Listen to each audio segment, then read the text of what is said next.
Jemaat Maha Tuhan, bersorak-soraklah bagi Tuhan. Agungkan dan muliakan namanya. Ceritakanlah kepada semua orang perbuatannya yang ajaib melalui kebenaran firman.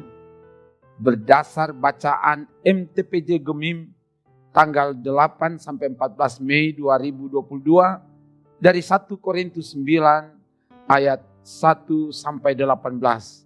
Sebelum membaca bagian firman ini, mari berdoa.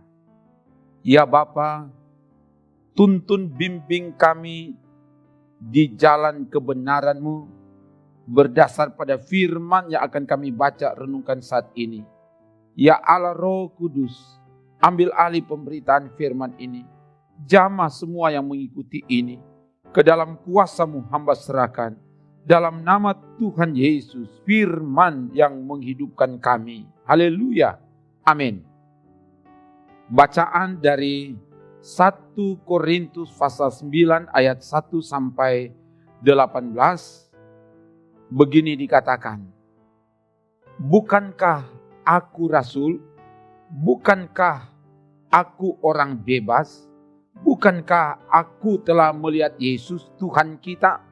Bukankah kamu adalah buah pekerjaanku dalam Tuhan? Sekalipun bagi orang lain aku bukanlah rasul, tetapi bagi kamu aku adalah rasul. Sebab hidupmu dalam Tuhan adalah meterai dari kerasulanku. Inilah pembelaanku terhadap mereka yang mengkritik aku. Tidakkah kami mempunyai hak untuk makan dan minum? Tidakkah kami mempunyai hak untuk membawa seorang istri Kristen dalam perjalanan kami seperti yang dilakukan rasul-rasul lain dan saudara-saudara Tuhan dan Kefas? Atau hanya aku dan Barnabas sajakah yang tidak mempunyai hak untuk dibebaskan dari pekerjaan tangan? Siapakah yang pernah turut dalam peperangan atas biayanya sendiri? Siapakah yang menanami kebun anggur dan tidak memakan buahnya? Atau siapakah yang menggembalakan kawanan domba dan tidak minum susu domba itu? Apa yang kukatakan ini bukanlah hanya pikiran manusia saja. Bukankah hukum Taurat juga berkata-kata demikian? Sebab dalam hukum Musa ada tertulis, janganlah engkau memberangus mulut lembu yang sedang mengirik. Lembukah yang Allah perhatikan? Atau kitakah yang ia maksudkan? Ya, untuk kitalah hal ini ditulis, yaitu pembajak harus membajak dalam pengharapan, dan pengirik harus mengirik dalam pengharapan untuk memperoleh bagiannya.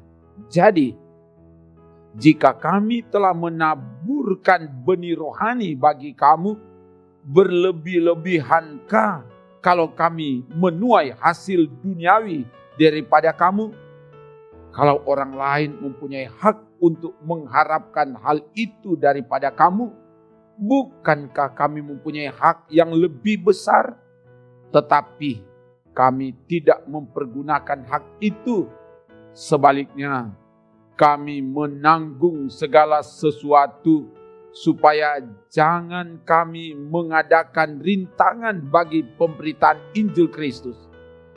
Tidak tahukah kamu bahwa mereka yang melayani dalam tempat kudus mendapat penghidupannya dari tempat kudus itu, dan bahwa mereka yang melayani mezbah mendapat bagian mereka dari mezbah itu? Demikian pula Tuhan telah menetapkan bahwa mereka yang memberitakan Injil harus hidup dari pemberitaan Injil itu. Tetapi aku tidak pernah mempergunakan satupun dari hak-hak itu. Aku tidak menulis semuanya ini supaya aku pun diperlakukan juga demikian. Sebab aku lebih suka mati daripada. Sungguh, kemegahanku tidak dapat ditiadakan siapapun juga. Karena jika aku memberitakan Injil, aku tidak mempunyai alasan untuk memegahkan diri. Sebab itu adalah keharusan bagiku. Celakalah aku jika aku tidak memberitakan Injil. Kalau andai kata aku melakukannya menurut kehendakku sendiri, memang aku berhak menerima upah. Tetapi karena aku melakukannya bukan menurut kehendakku sendiri, pemberitaan itu adalah tugas penyelenggaraan yang ditanggungkan kepadaku. Kalau demikian, apakah upahku? Upahku ialah ini, bahwa aku boleh memberitakan Injil tanpa upah, dan bahwa aku tidak mempergunakan hakku sebagai pemberita Injil. Demikian firman Tuhan. Jemaat Maha Tuhan, dalam pelayanan Rasul Paulus di jemaat Korintus, dia mengalami tantangan dari orang-orang, para rasul palsu yang menuduh Paulus memanfaatkan kerasulannya untuk memperkaya diri sendiri, memanfaatkan kerasulannya untuk kepentingan duniawi. Bandingkan 2 Korintus 10 ayat 3.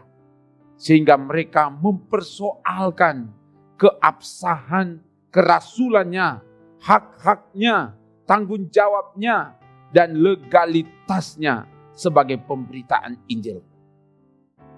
Dalam bacaan 1 Korintus 9 ayat 1 sampai 18, Paulus menyampaikan pembelaan dirinya bahwa dia adalah seorang rasul dan seorang yang bebas, tidak terikat kepada siapapun, bahwa ia telah melihat Yesus sebagai bukti syarat kerasulan.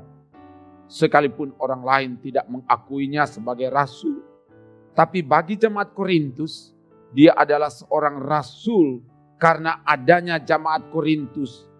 Itu adalah meterai atau bukti dari kerja kerasulannya.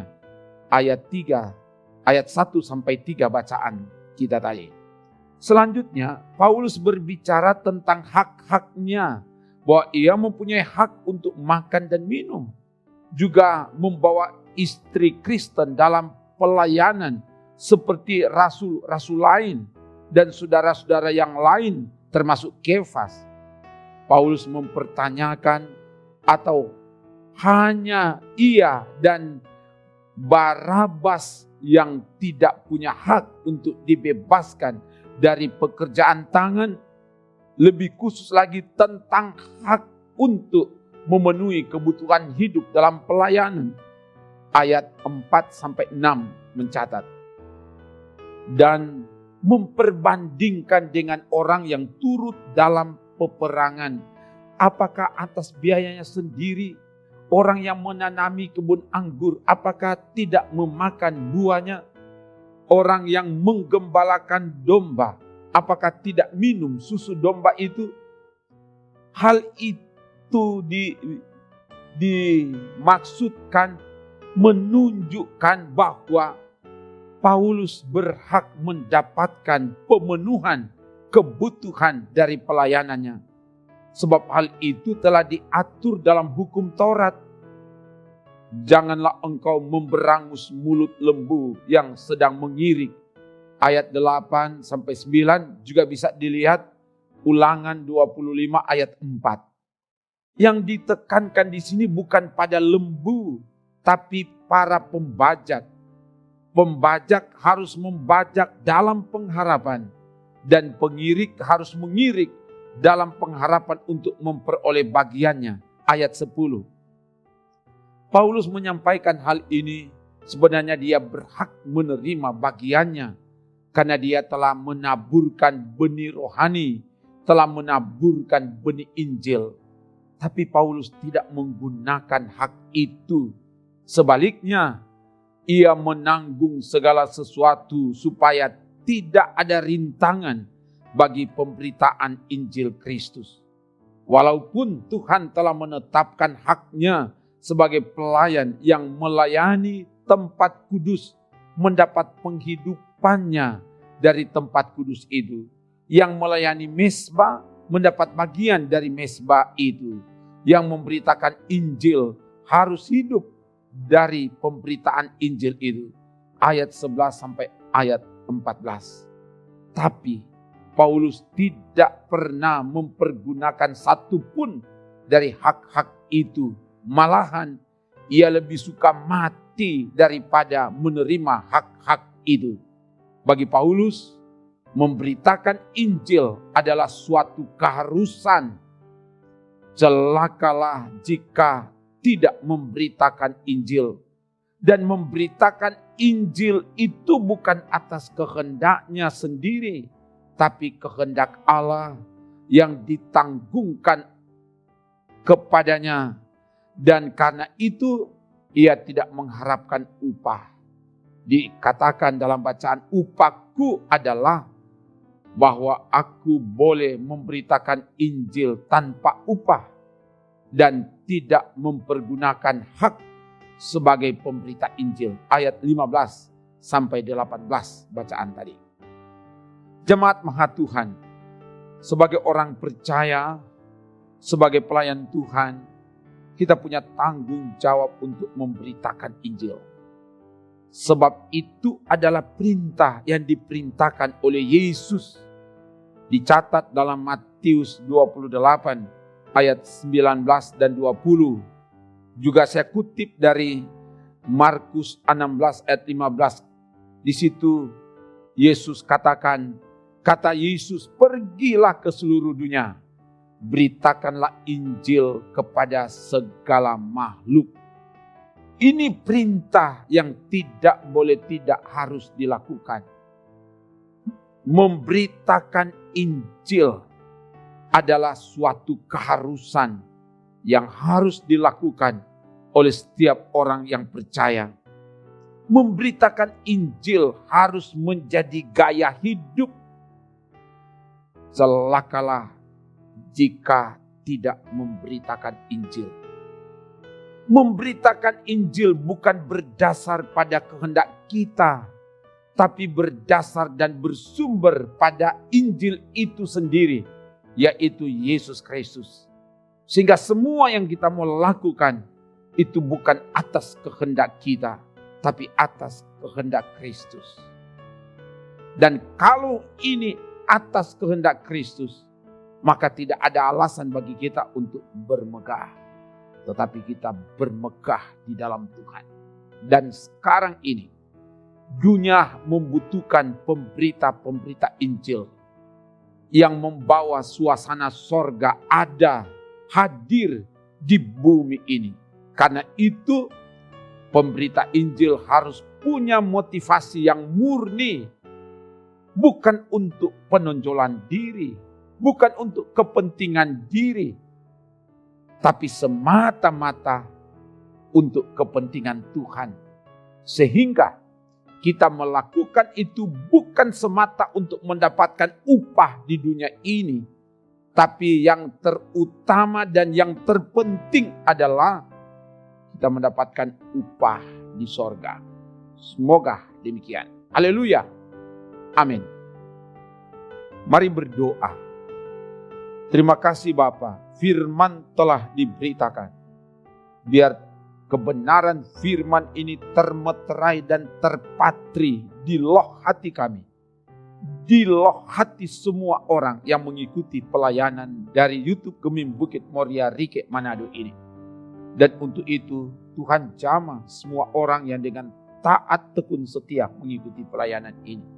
Dimanapun mereka berada, sebagai pelayan-pelayan Tuhan, Tuhan perlengkapi kami supaya melalui bagian firman ini yang menjabarkan trilogi pembangunan jamaat Gemim di tanggal 8 sampai 14 Mei ini sungguh-sungguh memperlengkapi kami sehingga kami dapat mempersiapkan diri untuk melaksanakan tugas tanggung jawab pelayanan yang Tuhan ada percayakan.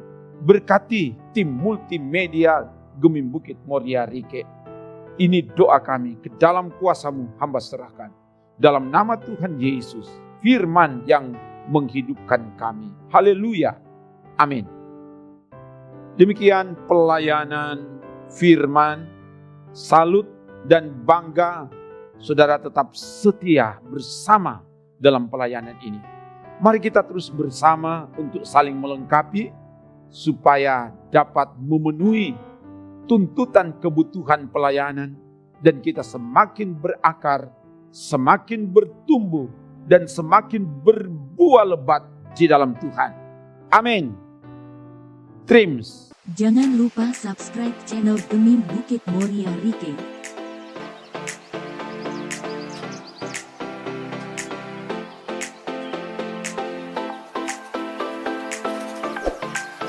Dan nyalakan lonceng di samping kanan untuk memperoleh info terbaru mengenai ibadah-ibadah yang dilaksanakan. Salam sehat. Tuhan Yesus memberkati kita semua.